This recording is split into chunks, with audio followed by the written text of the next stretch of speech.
Hi, friends. Welcome to Lotus in the Light. My name's Jennifer. I'm actually recording a second video.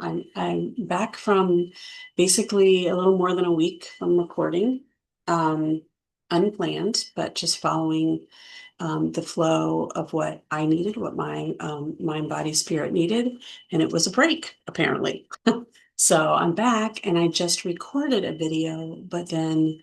Um, the outcome of that video has inspired me to record this video. So following, taking that inspired action, following divine inspiration, um, I am super connected right now, but I want to make sure that all of us that are watching are also tuned in to Spirit so that we can all receive whatever beautiful message that Spirit has for us in this time. So let's just take a moment.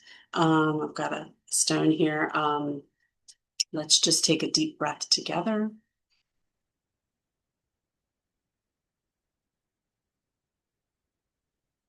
Visualize your antennas coming up. You are tuning in. You're tuning into the station of spirit. We're going to visualize a flower blossoming from our heart space, a flower blossoming from our third eye space that's just going to allow us to be open. The divine love and light of spirit is pouring from within, white, pure light pouring from within, or whatever color light might be coming into your mind now. It might be different, and that's beautiful. Honor that. Just allow spirit to spring forth.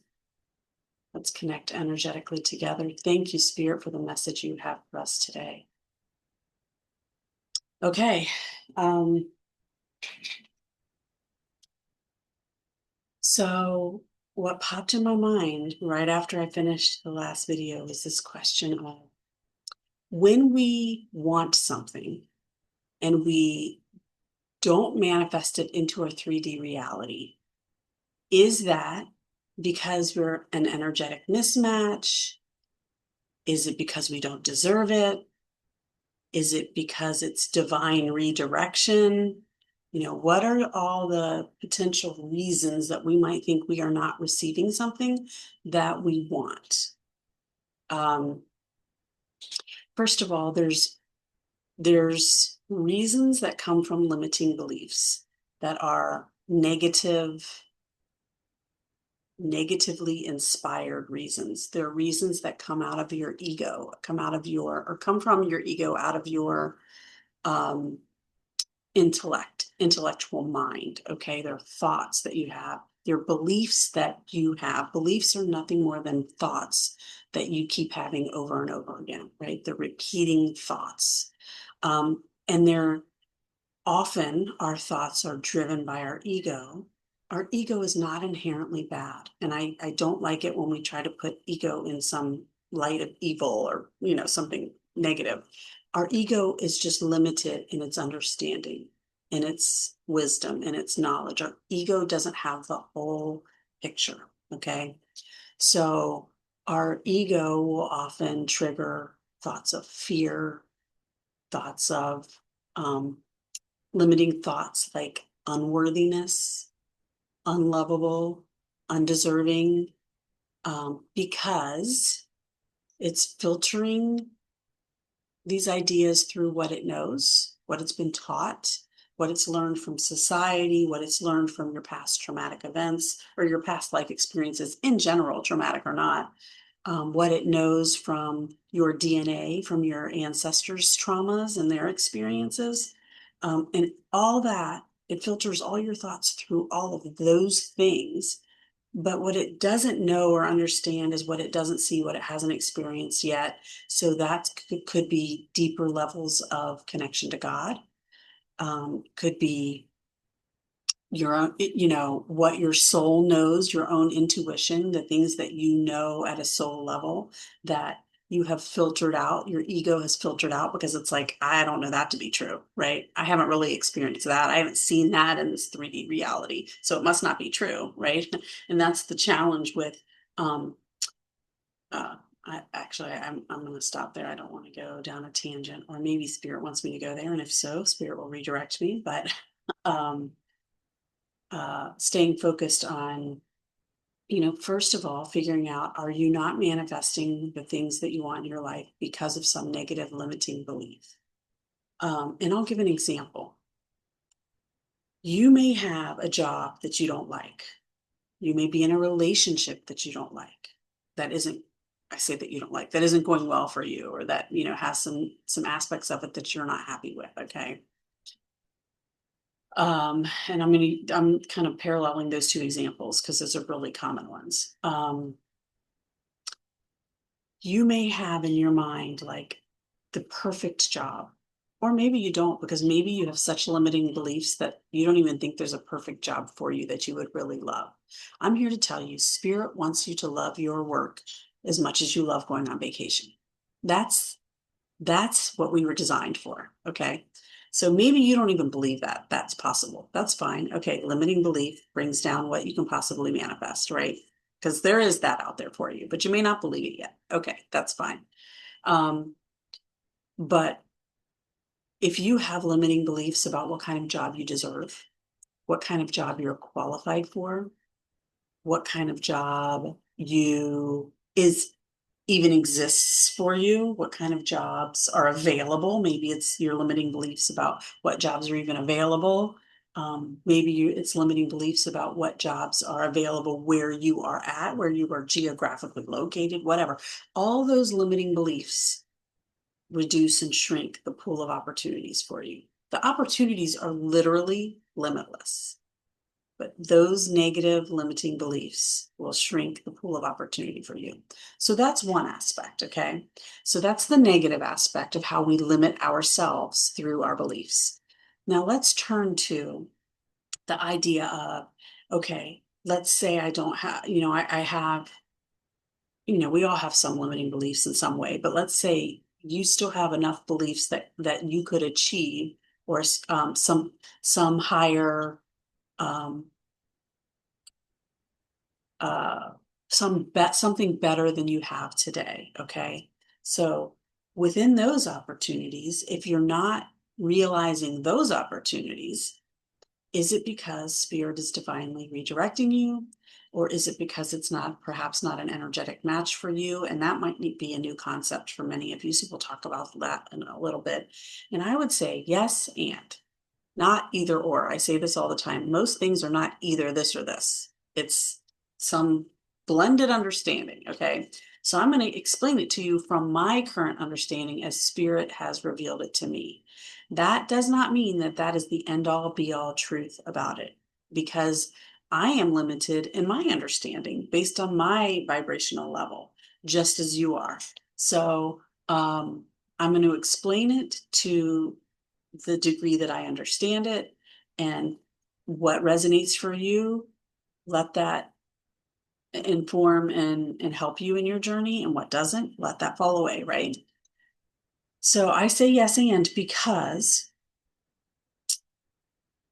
what we are not an energetic match for, we cannot manifest into the 3D. We can manifest it. The moment you have a desire for something, you manifest it in the spiritual realm.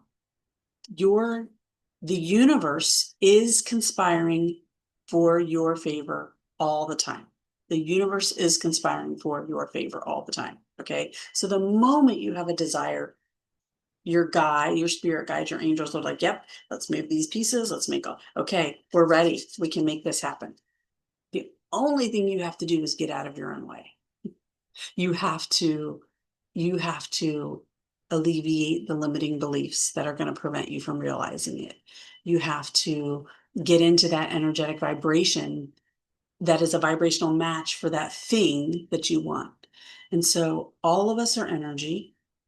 We are physically energy that has just taken on a denser form to this physical body, right? Our emotions are energy. Our thoughts are energy. Okay. So there's lots of different energetic levels flowing through us. We have some beliefs that are high energy, higher vibration. We have some beliefs that are lower vibration. We have moments in our day when we are full of joy and we are like at the highest vibration that we're capable of at this time in our life. And other days where we're like, oh, I can't even get out of bed. Like, feeling like in some kind of depression or whatever, or just feeling like in a funk, whatever that is, that's a lower vibrational feeling. We have all kinds of energetic um, frequencies going on within us, but it's our overall dominant vibration that we are in most of the time that's determining what we are manifesting. Okay. So you desire that job, and then or that better relationship. And then what usually happens is our limiting beliefs choke it out a little bit, right? So I'll give you an example. I work for a great company. I know I was at a high vibrational energy when I got this job. I came back into the industry from my failed startup business, right? And I can't have, it's like, okay, I got to go back to work. And I was able to manifest a job making exactly what I made when I left the industry 3 years before. Now, some people would say, well, yeah, it's 3 years later. You should be making more, like inflation, da da da. But energetically, for me, that felt like that was an energetic match for me because I felt like, wow, I didn't have to, I did step back in position and like responsibilities in my role. Um, but I didn't step back in money. So it was like and it makes sense because I had believed that I was going to have to step back because I had been out of the industry for so long. It was like, I'm not going to be able to compete for a director role when there's directors who are actively in the industry right now. And so I had the belief, I limited myself. So I did that to myself, right? And perhaps I could have had more money too. I don't know, but that was an energetic match. And the other thing that was an energetic match for me was the culture. It was just a positive culture. The person that I reported to, the expectations of leadership, the team that of my peers, my coworkers, just good vibes, good people. Um, and so it was a great energetic match. But there was another job that I actually wanted more, but it made less money. And so I wasn't loving that, but it was more aligned with like my environmental and social values. And I didn't get the job. And so I would say that was a spiritual redirection. I didn't get the job, but in the interview, I will say it was not an energetic match, personality wise. Like I didn't sense that they had the same culture, even though you would expect them to, being they were more on the environmental side of things, but being a more environmentally progressive company, I just anticipated they would be more socially progressive, and I didn't actually get that vibe. So it was a better match. So the other job was a better match. So was that divine redirection, or was that because I was a better energetic match for this other job? Yes, and it's both. Because the way the universe, the spiritual laws that God has put into place, that source has put into place, is that you manifest who you are. You manifest things that are on the same energetic level as who you are, is what you are. Okay. And so I wasn't an energetic match for that other job. I was an energetic match for this job. And um, and that is divine redirection because that other job would have been a step back in energy. And I felt it in the interview. It was a energetically icky, not super icky, but ickier than this job, right? I was like, ugh, I would not have been happy. Now let's take this to the next step. Where do I want to go in my career? I've already been promoted within the organization that I'm in now. Again, I feel like I energetically manifested that I deserved it. I'm again coming. I deserved it. My ego says I deserved it because of the work I'm doing, but I actually deserve it because I'm divine. I'm of divine source, and I deserve the things that I want. And I wanted it, and I got it, right? So it's both. But where do I go from here is the $1 million question. Because at the end of the day, I know I deserve that next promotion. I know I can manifest that next promotion. But I also know that long term, and I know I would enjoy it. I know I would learn from it. Like I know it would be totally beneficial to get that next promotion. Um, But I also know that I was put here to be a spiritual teacher and a spiritual healer. And I've been doing it in various ways for 2 decades, more than 2 decades, but never vocationally. And I think there's many reasons for that, but there was these limiting beliefs about my ability to do that and have an abundance of life. Because for me, part of abundant life is travel, experiencing the world. Um, and, we all know that people like in ministry, for example, they make very limited, or in nonprofit organizations, like their salaries are very limited, very capped, because it's has the perception from the outside of like, you shouldn't be making good money. You're working off my donations, right? So there's this limiting belief around how much a person who's not working in the capitalist world should be earning.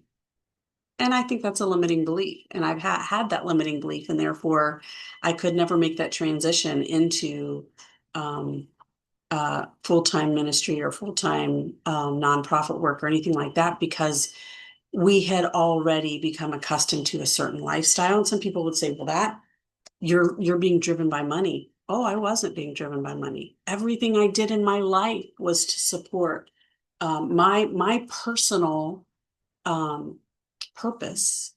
My personal mission statement was to love people and build healthy relationships. And everything I did focused on that. Everything I did was driven by my love for God, my love for people, my love for humanity, the earth, everything I did. So, but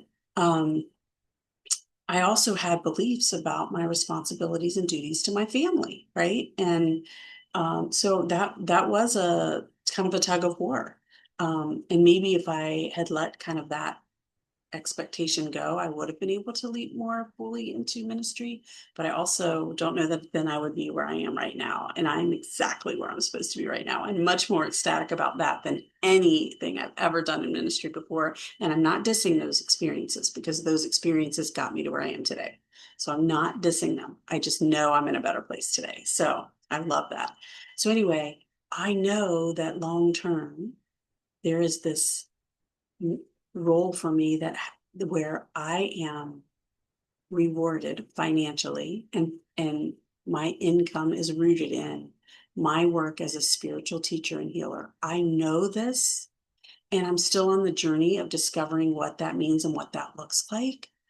And I'm still on the journey of tapping more fully into source energy and discovering those gifts, remembering those gifts, so that I can use them to have even greater impact than I have today. The question is, do I believe I can get there sooner than later? Do I have limiting beliefs that are going to keep me from getting there sooner? In which case, then the promotion with my current company is a great next step. I'm going to continue to learn, continue to grow, continue to have new experiences, which I like. So that's a great next step. There's nothing wrong with that. But I also have this other thing that I want that's an even greater step, that I want more. The question is, which one am I an energetic match for? Which one do I fully believe into? Which one do I believe I can have now? Right? Which one do I believe I can have? And there's a million other options in between that I could choose. And which one I choose will come back to which one I'm an energetic match to. And that in and of itself is divine direction, because it is the divine that has set the scientific laws of law of attraction, the scientific law of the third law of motion. For every action, usually equal and opposite reaction. Those governing laws are what make your energetic match the requirement. And that's the divine redirection. So it's a yes and. Okay, I feel like I've talked a lot. I don't know. I'm going to pull a card. Hang on, give me a second. And I have some closing thoughts too for you, but just, okay, I think I want to go with Sacred Rebels. Um, the reason why all of this is important is because you are trying to manifest things. We all are. We're all always trying to manifest things in our life. There's things that we dream, and sometimes we dream super big, but we don't believe that we can have those dreams. And we don't believe them for various reasons. And those are the kinds of things that you need to start working through, right? But it's time. If you're watching this video, there is something very specific you want that you don't have, and that perhaps you don't believe you can or should have, or don't believe you can or should have it in this time. So, maybe Spirit's telling you it's time to start looking at these beliefs and what's working for you and what's not. And here's the thing: if you want to change your beliefs, because that's the hard part. It's like I can't help that this is what I believe.